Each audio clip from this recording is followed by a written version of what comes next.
Hey guys, I know it's been a really long time since I've done an update. I've been busy with work and life, and I went back to work full time. I welcome you for coming. Today's going to be really different. Today's video is very heavy and very serious, and I need the folks who are going to stick around and listen to understand that this is my story. This is not to scare anyone or to make things seem like they're worse than they are. I just want to be really transparent, because when I was in my addiction, no one told me that the things that have been happening to me were even a possibility. And I think that there needs to be a lot more education and a lot more awareness and advocacy around the health risks of alcohol and substance misuse, period, and our bodies. So I have to say all of these things in the beginning because I have to protect myself, but this video is for educational and entertainment purposes only. Everything that is said is my opinion and or the opinions of my doctors. I will not give any of my doctors' names. I'm only going to, just I need to get to telling y'all the story of what's happened to me. So some of you know and some of you don't, and I'm just going to start from the beginning. I am a person who is in long-term recovery. I have been sober from drugs and alcohol now for a little over 9 years. April was my 9 years. I'm not sure exactly on the date because the day I got sober I don't remember. Back in April of 2013, or 2016, I'm sorry, I was at home one day and felt fine. Felt fine all day, and I felt like I had to throw up, and I went into the bathroom and I threw up blood. I told my husband that I threw up blood, and he said, oh, well, it's probably something that you drank, because I was a massive alcoholic at the time. I couldn't go more than about 3 hours or so without drinking, or I would get really, really sick. Shaking, throwing up, sweating, the whole 9 yards. I think they call it DTs or something like that. Anyway, he thought that it was something I had drank, and I was a frequent flyer at the hospital because I would have panic attacks or whatever, and I would end up going in. So he was tired of my shit, and so I ended up driving myself to the hospital that night, and by the time I got there, I had lost so much blood that the doctor took my phone out of my hand, looked me straight in my eyes, and said, who do I call? You're going to die. Let that sink in for a second. I was 38 years old. I have 5 children. And I was going to die. And so I told him to call my husband. And the last thing I remember after that was my world going dark. I had to be placed into a medical coma that day. Not only because I had lost so much blood, but also because my blood alcohol content was a 0.28. And for those of you that know about alcohol, or for those of you that don't, that's about 4 times the legal limit. And that was about my average, but they had to detox me, and I had to try to, I don't know, gain some strength back or whatever. But when I woke up 3 days later from that coma, it's gonna get a little graphic here, and you need to know these things. I'm sorry, no one told me. so I'm just going to give you all the gory details. But I woke up from that coma unable to speak. I knew the words in my head, just couldn't make my brain, make my mouth make words. I wasn't allowed to leave the bed because I couldn't walk. I was paralyzed from the waist down. I woke up with this strange sensation in my bottom that I never expected, never felt before. For those of you in the medical field, it was something called a flexi seal. This is a rubber tube that they stick up your asshole while you are in a coma or incapacitated so that you can still go to the bathroom. Well, that's the first thing that I noticed, and I was adamant that they take it out. So then I had to go on a bedpan on the bed and have 2 nurses wipe my ass for me at 38 years old. That was very humbling. A few days later, I got into a wheelchair, and I progressed over the next couple of weeks to be able to use a walker intermittently with the wheelchair. And so I was discharged and moved to a physical rehab facility where I had to go live for another couple of months. And I progressed from a wheelchair to a walker, from a walker to a cane, from a cane to actually walking again. I took speech therapy and had to learn how to speak all over again. Now, from that day, I have not touched alcohol. That was over 9 years ago. I thought that that was my lesson. I thought that was, that was my rock bottom. That was my thing that was, that I needed, that taught me. And it did. And it will forever keep me sober. And I know that I have stage 4 liver cirrhosis. And I stay on top of my health. And I see the doctors all the time and get the scans. And it happened again. Everything I do to stay on top of things and to try to be proactive, and it freaking happened again. Monday, this past Monday, I had gone to work, and I worked all day. Everything was fine. It felt great. I came home and did yard work, which is strange because usually after work I go to bed. But I came home and did yard work for a while, and that night, whenever I went to go to bed, I was sitting on the edge of my bed, taking my meds, and I was taking them with a root beer, and I'm trying to stop drinking sodas, and so I thought that I was feeling a really full feeling in my stomach, but I thought that it was from the root beer. I thought that it was from the bubbles, from root beer's really fizzy anyway. So I stood up and I kind of paced around trying to get the feeling to go, like a burp to come up or something. And I walked around and it just kept, my stomach just kept feeling fuller and fuller and fuller and fuller until it felt like it was going to burst. And I felt like I had to go throw up, not because I was nauseous, but I had to go throw up because there was so much of something in my stomach. And let me tell you, when I went into that bathroom, I vomited blood. After all the scans, and all the doctor's appointments, and all the medications, and all of everything I've done for the past 9 years, here I was again, vomiting blood again. And I don't mean a little bit of blood like when you've been throwing up a lot, how you'll have a little bit of blood like tinged into the spit that's in your toilet. No. I mean like clots and like bright red blood. Still warm.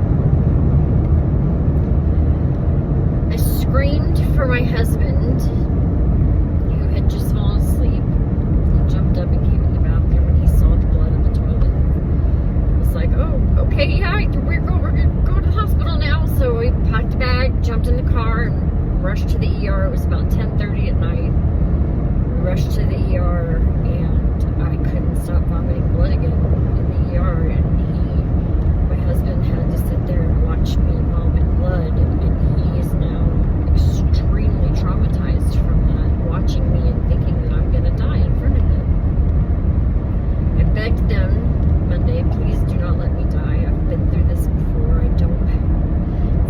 time. I'm not done here. And they promised me that I hadn't lost enough blood, that everything was going to be okay. And I had lost just enough blood that I was very tired, so I fell asleep. And they put me in the ICU, and the next morning, bright and early, I don't remember any of this, but the next morning, Tuesday morning, bright and early, they took me for surgery, and they banded the two veins that had ruptured in my esophagus, and they did a scope and a scan of my liver and said everything looks as it has for the last long time, that there's no other veins present in my esophagus that are showing signs of anything, and that I should be perfectly healthy. But I don't know if I trust that. So I was in the ICU until Friday. Friday I finally got to get out, and I am terrified. I'm scared to yell. I'm scared to cough. I'm afraid to yawn too hard. I got up and went to work this morning, as you can see, and I was absolutely petrified the entire time that I was there, because I work about an hour and a half away from my home, and if this had happened again while I'm at work, I can't do that. And I can't get a hold of my doctors to make appointments to see what the hell. I feel,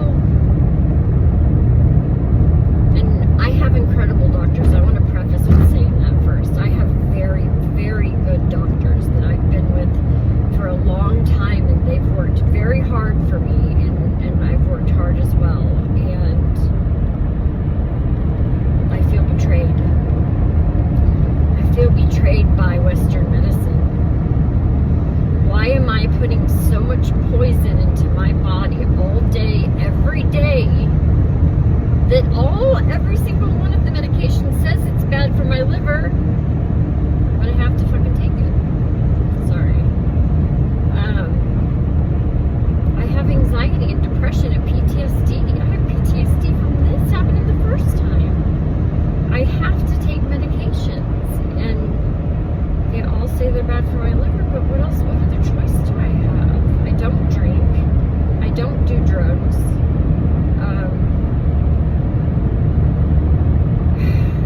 I'm frustrated. I'm tired. And I need people to know that this can happen to them.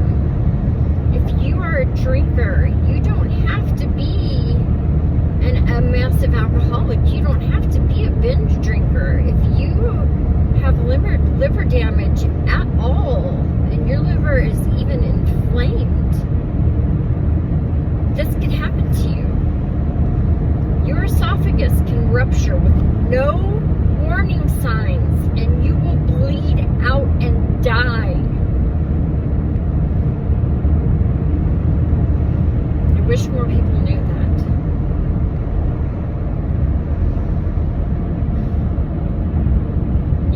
I thought I was lucky to survive this the first time. This is the third time this has happened to me. And I haven't touched a drop of alcohol in 9 years. I don't understand. But I don't like to look at it of a standpoint of me being punished or anything like that. I'm not one of those God only gives us what we can handle people.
bucks. The government gets money from it. I'm not going to get in on that, but it's big bucks. So of course it's legal. You know, I have a real problem with parents giving their children alcohol and saying, oh, well, it's okay if you drink as long as you're at home when they're 15 years old, you know. I've told my children when they're 21 and they're adults, if they choose to have a drink here and there, that's their choice. They're grown and they have their own brains and their own minds and their own free will. But I want them to remember that addiction is very prevalent in our family, and I would hate to see my children go down the same road that I've gone down. Anyway, so I tried to go to work today, and my anxiety is just through the roof because I can't get a hold of any of my doctors for follow-up from the hospital since I was discharged on Friday. And so I'm going to try to do that today and try to get some relaxing done. Maybe take a nap or something because I've just got so much going through my mind. Like, I'm tired, but I'm fired up. Something has to be done. Something has to change. Is it my insurance is making the doctors give me all these poisons before they'll allow me to have better medical care? I don't know. Is Western medicine just that shitty? I don't know. Would switching to mushrooms and tinctures and wishing on fairies help me? Possibly. I don't know. You never know till you try it, you know? So I'm going to be trying some stuff out. If you have any suggestions, if you have liver cirrhosis and have not had a transplant and you've found things that work for you, maybe you can put it in the comments. I do not qualify for a transplant because my liver's not sick enough. If you get that, I know it doesn't make sense, but that's our healthcare. But yeah, if you're living with liver cirrhosis, if you are a person who is in active addiction and you have questions, I am an open book. I am here to answer any questions that you have that I can answer. I'm sorry if this was a little too blunt or, you know, out there, but people got to know that this shit happens. People have to know that this happens. I didn't know this could happen. I didn't know it could also happen again 9 years after I've been sober. But your body continues to decompensate, even if you're taking care of it. But, I mean, my liver, it has cirrhosis, period, and I'm getting older, and I have an autoinflammatory disease on top of that. So I have a lot going here, and I really need to figure some shit out. I really believe the trauma is stored in the body. I believe that the more that we address our traumas, the more healthier our bodies can be. So I'm definitely going to be looking for a psychiatrist when I get home, if I can find one that's not a see you next Tuesday, because most of them are, and I don't have time for that. I need someone without the ego that can help me. But yeah, that's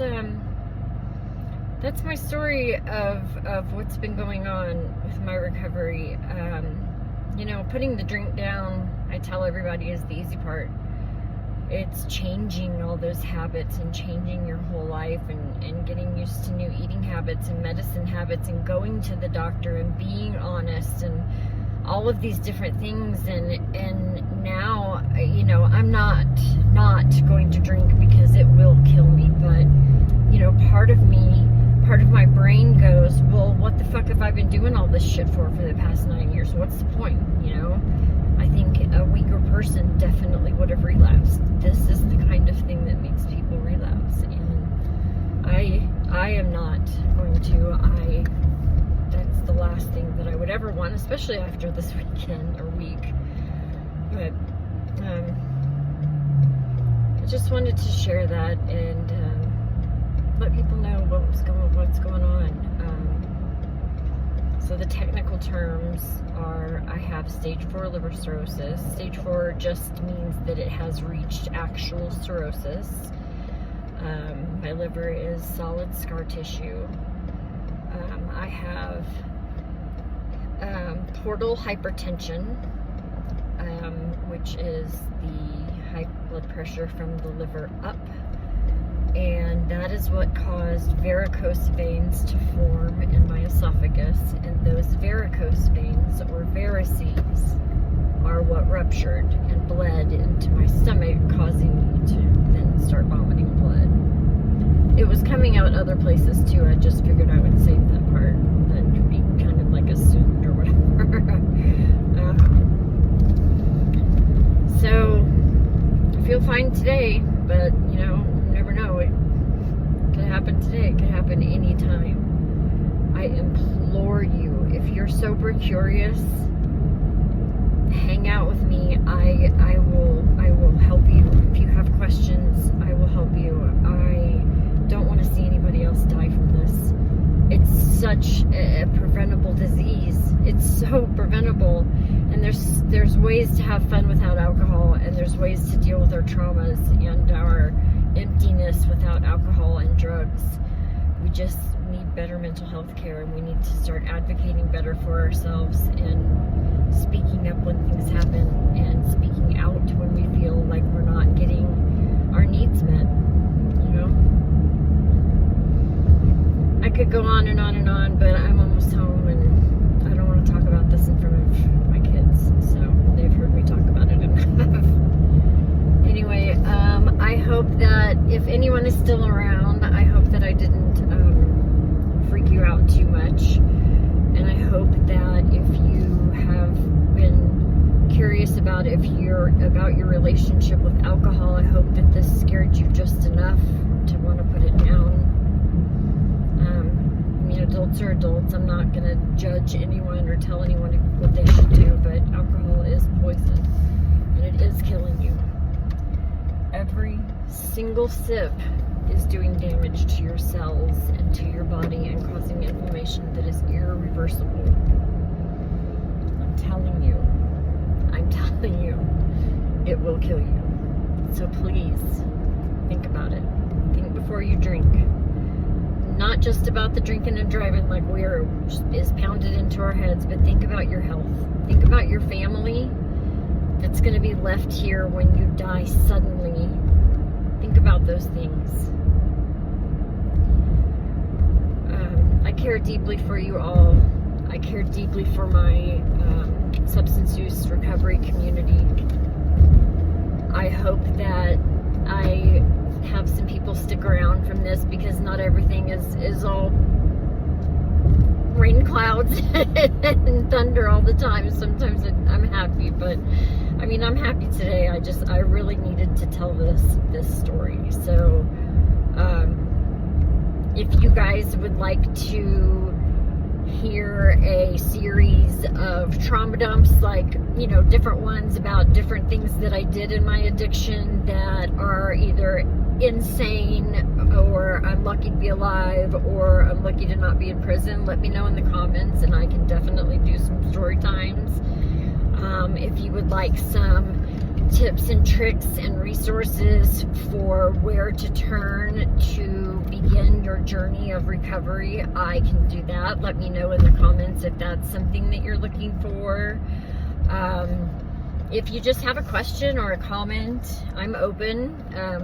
Don't feel bad about any questions. If you feel like it's too personal or anything, just ask, because I would rather be open and honest and tell people the truth about you know, alcohol and what it can do to you than sugarcoat things. So you'll always just get 100% authenticity from me and 100% truth. So I really appreciate everybody hanging out with me on my drive home while I rambled and talked and everything. So anyway, if you like this video, hit the like, subscribe.